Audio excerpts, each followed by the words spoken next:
Ang yabang-yabang mo dyan, ha? Eh, bakit? Pake mo ba? May pake ako kasi tao ako. Susumbong talaga kita kay Papa mamaya, lagot ka. Bakit naman ako malalagot? Hindi naman ako last eh. Tinatanong, sinasagot. Di wow, tayo mong dilaw. Ay, init. Hay, kayo yung kung mag-aaway, wag dito. May natutulog. Ang dudungis ninyo. Mamaya ka sa akin. O dun tayo sa kanto. Nak, papasok ka na pa sa school? Opo, Nay. Magdala ka ng payong, madilim sa labas, oh. Ha? Kala ko ba madilim sa labas? Bakit payong? Dapat flashlight. Bonak eh. Bonak? Anak, Bonak? Nagdala ko lang naman eh. Basta kahapon, pumunta ka. Ay! Nakagat ko yung dila ko, ang sakit. Hala! Bigay ka ng number, bilis! Ha? Number 4. A, B, C, D. Hala, letter D. Ibig sabihin, naiisip ka ni letter D. Si Dodong yan, no? Yung crush mo? Nay! Hindi naman. Hindi ko na naman crush yun. Asim-asim ni Dodong eh. Ikaw nga, tinan mo yung yung ilong mo nagpapawis. Ibig sabihin daw niyan, selosa eh. Nagsiselos ka siguro pag may kalarong iba si Mark Jun, no? Hindi naman ako selosa. Anong paki ko kung may kalaro ng iba si Mark Jun? Andyan pa naman si Tep Tep. Ano ba yung? Hay, kaya ano yung mga pinag-uusapan ninyo? Kababata pa kumikiringking na kayo, ha? Hindi pa nga ata marunong magbasa at magsulat eh, lumalantod na. Uy! Uy, ang ganda dito, tara picture tayo. Let's G! 1, 2, 3. Ay, di ba bawal to? Alam ko pamahiin to na bawal mag-picture yung tatlong tao kasi mamamatay daw yung nasa gitna. So mamamatay ako? Mamamatay ako. Mamamatay, paano na ako? Yung pangarap ko, paano yung pamilya ko? Mamamatay ako. Uy, easy. Kasalanan nyo itong dalawa, ang kakapal na mukha nyo. Tinuring ko kayo kaibigan tapos tinraidor nyo lang ako. Pinagplanuhan nyo itong dalawa, no? Ang kakapal. Aray ko, yung puso ko. Aray ko. Uy, pre, naihihina ako. Uy, gagi, pre, ako din. Tara sa McDo tayo maki-CR. Bawal dito, public place eh. Tara. Dito. Ayan, okay na. Uy, teka. May pwesto ba kayo dong lamesa? Wala po. Pagkain, umorder ba kayo? Ay, wala din po.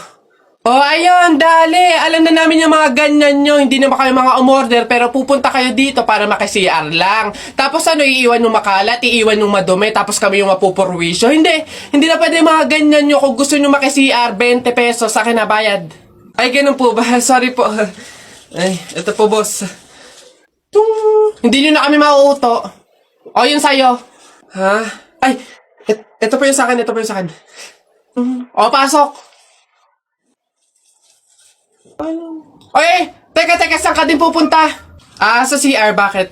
Sus, panigurado nakiki-CR lang din to. Again, hindi na po libre ang CR sa McDo. Kung gusto nyo, magbayad kayo ng 20. Buti nga 20 nga lang. Libre na tissue, libre na sabon, libre na tubig. Swerte nyo nga, 20. Akin na. Sorry, what? I am the manager here and who are you? Bago ka lang dito? Ay, sir, sorry, hindi ko po kasi alam. Patay. You're fired.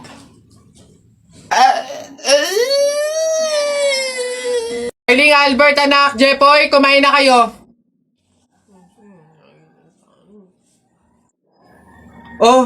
Anyari sa inyo? Bakit ganyan mga itsura nyo? Kasi darling, natalo kami nung pamilya ni paring Kaloy dyan sa nauusong flip-top ng mga bata ngayon. Visit. Baka naman kasi hindi mo kinausap ng ayos. Tsaka, sa mga flip-top na yan, bakit ba naman sasali pa kayo sa mga ganyan? Away, bata lang yung mga ganyan eh. Tara nga kay paring Kaloy, samahan nyo ako, kausapin natin na maayos. Maayos ha, mahinahon. Paring Kaloy! Sino yun? Hoy, Marindelia, napasadya ka, anong meron? Ayun nga paring Kaloy, yung asawa at anak ko, medyo inis nga sa inyo, gawa ng natalo nyo daw sa flip-top na yan. Oo. Wala naman problema sa akin kung talagang mayayabang kayo. Wala naman problema kung natalo nyo sila sa flip-top na yan. Pero ang sa akin lang naman away bata yung mga yan. Malalaki na tayo, wag na tayong makisali pa. No? Sige paring Kaloy, una na kami. Salamat, sige. Dog ka ng dog! Nakita ko yung tatay mo tinutuli sa ilog na tira itlog! Ano? Asawa ko yan, darling! Aba, teka, biglaan to ah. Alam ko trabaho ng tatay mo, tanod. Nakita ko sa ilog, inaanod. Ano? Sus, wala yan. Ako si SpongeBob, ikaw si Patrick. Nakita kita kanina tumatay sa plastic. Ano? Wala na. Sus, alam ko ulam nyo kagabi pasis. Hindi. Huwag ka na sumaba. Talo ka na, uwi na kami. Ayoko sa Marawi. Madaming kalapati. Nakita ko nanay mo tumatay. Nakawaki. Pwede ka na, Jeff. Ay, anak. Tara na. Talo. Wala ka, bala ka sa buhay nyo. Ha? Beb, ang sarap nito, no? True, pati yung price ko.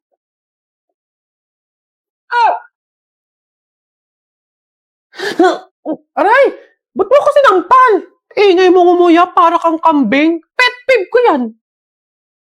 Sure ka ba dadating pa si Gemma? 1 hour na talaga tayo naghihintay dito. Parating na yun, hintayin pa natin.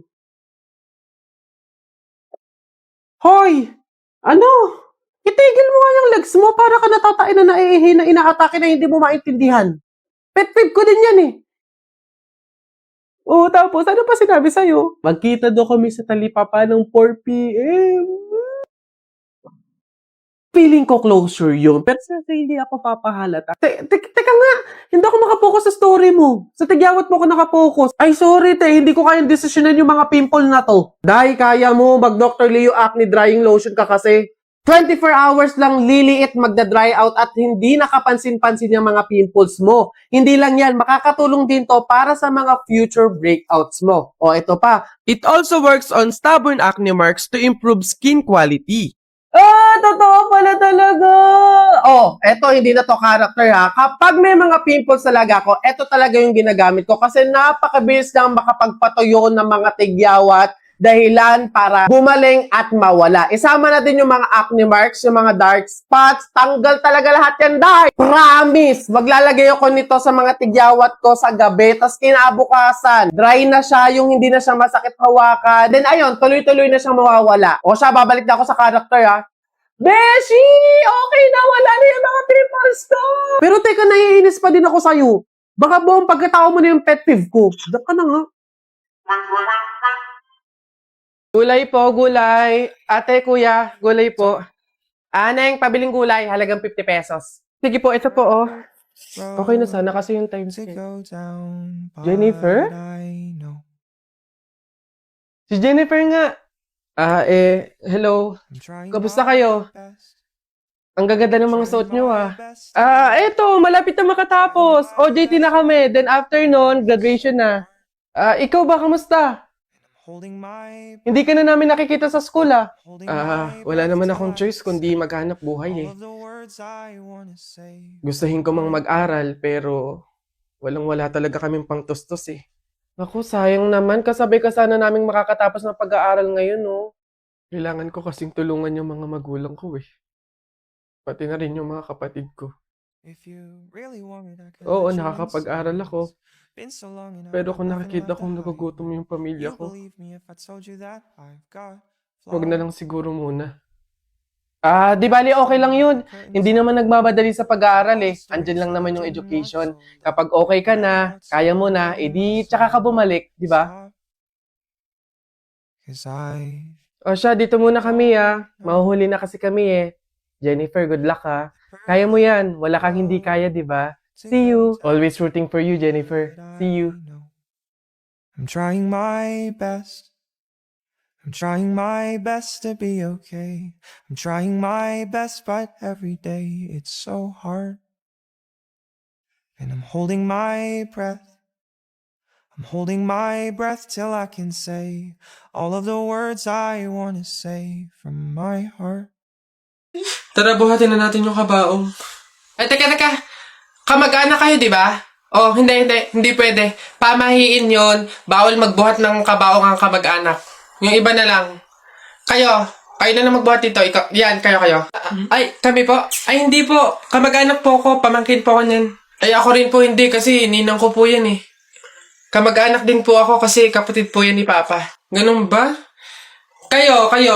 Kamag-anak ba kayo? Kayo na lang magbuhat nito. Sige. Ay, kamag-anak ko din po. Tita ko po kasi yan eh. Ako naman kapatid. Lalo na po ako po yung anak eh. Siya, paano yan? Wala tayong magagawa. Kailangan sundin yung pamahiin talaga. Siguro, iwan nyo na lang yan dyan. May magbubuhat naman siguro kusa niyan.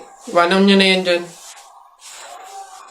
Ayaw nga po, dapat talaga sundin yung pamahiin. Baka kasi may mangyari pang masama. Sige po, iwan na lang po natin. Po. Tara na. Bye, Nay. Bye, Tita.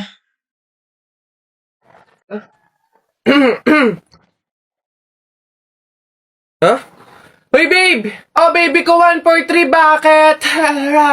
Dalawa ba account ba sa Instagram? Aha? Wala! Ito may nag-chat sa akin, no? Mukha mo yung nasa profile. Eh, alam mo, babe, poser ko yan. Ganito ang gawin mo, pag-tripan mo nga yan, ipa-fall mo sa'yo, i-entertain mo, tapos pag makikipag-meet ka na, ako yung sisipot para malaman kung sino ba yung poser ko na yan.